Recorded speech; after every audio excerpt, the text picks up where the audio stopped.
मागच्या इलेक्शनला भ्रष्टाचार वगैरे असे विषय घ्यायचे. आज ते काहीही करत नाहीत, कारण का ते भ्रष्टाचारामध्ये पूर्णपणे अडकलेले आहेत. त्यामुळे दुर्दैव आहे. मागच्या इलेक्शनला भ्रष्टाचार वगैरे असे विषय घ्यायचे. आज ते काहीही करत नाहीत, कारण का ते भ्रष्टाचारामध्ये पूर्णपणे अडकलेले आहेत. त्यामुळे दुर्दैव आहे की आमच्या विरोधात आज भारतीय जनता पक्ष आणि त्यांच्या मित्र पक्षाला बोलण्यासारखं काहीच राहिलेलं नाही. लाडकी बहीण असतील किंवा कुठले शेतकऱ्यांचे सगळे मुद्दे जे तुम्ही मांडलेले आहेत त्या आमच्याच कॉपी करून पुन्हा या देशातली सगळ्यात मोठी सरसकट कर्जमाफी ही काँग्रेस आणि राष्ट्रवादी काँग्रेस पक्षांनी केलेली आहे आणि वास्तव आहे. हमी भाव सगळ्यात जास्त राष्ट्रवादी काँग्रेस आणि काँग्रेसने दिलाय. हा data speaks louder than words. Urban नक्षलवाद जसं तुम्ही काल लाल संविधान दाखवला त्यावरती ते अर्बन नक्षलवादाचं एक प्रतीक आहे असं फडणवीस म्हणालेले आहे. लालच का म्हणजे भगवा का आणि कलर असं तुमचं मत.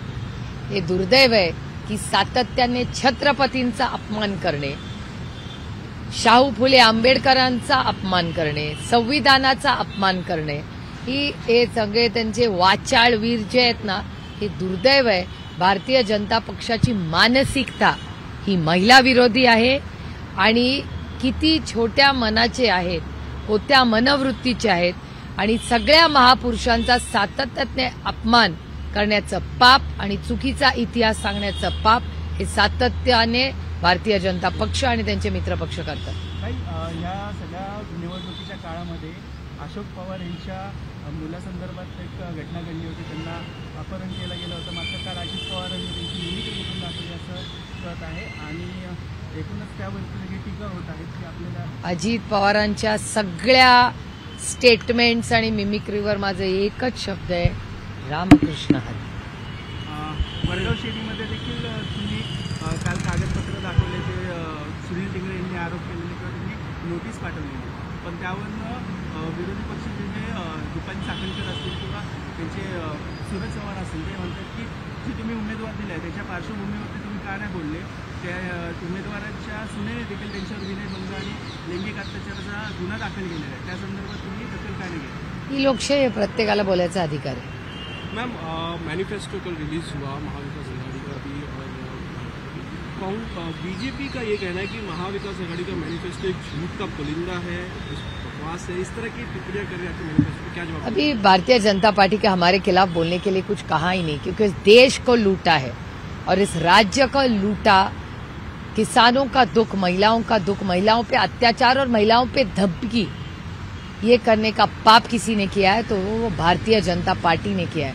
उन्होंने स्कीम शुरू की है और उसके बाद धमकियां, रोज महिलाओं को धमकियां दी जा रही है और भारतीय जनता पार्टी की एक गंदी राजनीति है. उनके सांसद कोल्हापुर में महिलाओं पे जो धमकी दे रहे हैं उसके खिलाफ हम कोर्ट जाएंगे. इलेक्शन कमीशन कांग्रेस पार्टी जा चुकी है और इस गुंडागर्दी के खिलाफ हम पूरी ताकत से लड़ेंगे. आपकी महालक्ष्मी योजनाओं को बता रहे हैं कि ये चोरी किया हुआ है, पहले उस पर टिप्पणी की थी, अब कह रहे हैं कि हम 3000 दे देंगे, डबल कर देंगे. चोरी किया हुआ स्कीम बता रहे हैं. अभी भारतीय जनता पार्टी के पास कुछ एजेंडा ही नहीं रहा, इसलिए ये राजनीति, वो जो गंदी राजनीति कर रहे हैं. और चोरी किसने क्या किया इसके बारे मेरा तो मुंह मत खुलवाइए. मैम इलेक्शन कैंपेनिंग के लिए बहुत कम समय बचा है, क्या आपका अनुभवी है, क्या आपको लग रहा है कि इस महाराष्ट्र में होने वाला है चुनाव. दुख की एक ही बात है कि भारतीय जनता पार्टी और जो उनके मित्र पक्ष है उनके पास कुछ एजेंडा ही नहीं रहा है, क्योंकि इतना सारा भ्रष्टाचार, महंगाई और बेरोजगारी इस राज्य का सबसे बड़ा चैलेंज है.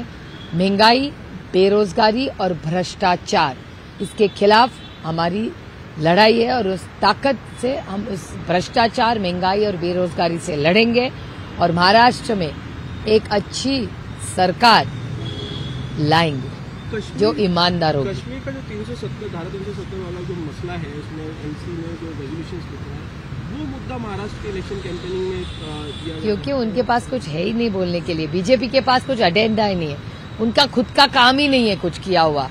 सिर्फ महंगाई, बेरोजगारी और भ्रष्टाचार, इकोनॉमिक इश्यूज, इसी पे कंप्लीटली फेल है ये सरकार. चित्रबाद में आरोप लगाया कि मुस्लिम संगठनों से जिहाद होती उलेमा बोर्ड के लोकतंत्र है, हर एक को बोलने का अधिकार है। उलेमा बोर्ड में जो 70 मांगे कांग्रेस पार्टी ने और एनसीपी ने क्लॅरिफिकेशन दे चुका है। पंतप्रधान उद्या पुणे दौऱ्यावर येणार आहेत, पुण्यात सभा असणार आहे. अतिथी देवो भव एका सशक्त लोकशाहीमध्ये प्रत्येकाला त्याचे प्रश्न आणि भाषण करायचा अधिकार आहे। आम्ही भारतीय जनता पक्ष नाही, त्याच्यामुळे आम्ही दडपशाही नाही, आम्ही लोकशाही आहे। अतिथी देवो भव, प्रत्येक जे आलेले पाहुणे आहेत त्यांचं स्वागत केलंच पाहिजे। आम्ही काय धमकी देणार नाही। कुठलीही महिला कुठल्याही सभेला गेली तरी तिला महालक्ष्मी म्हणून मान सन्मान करू। आम्ही कुठल्याही महिलेचे चोरून फोटो काढत नाही। एबीपी माझा, उघडा डोळे बघा नीट।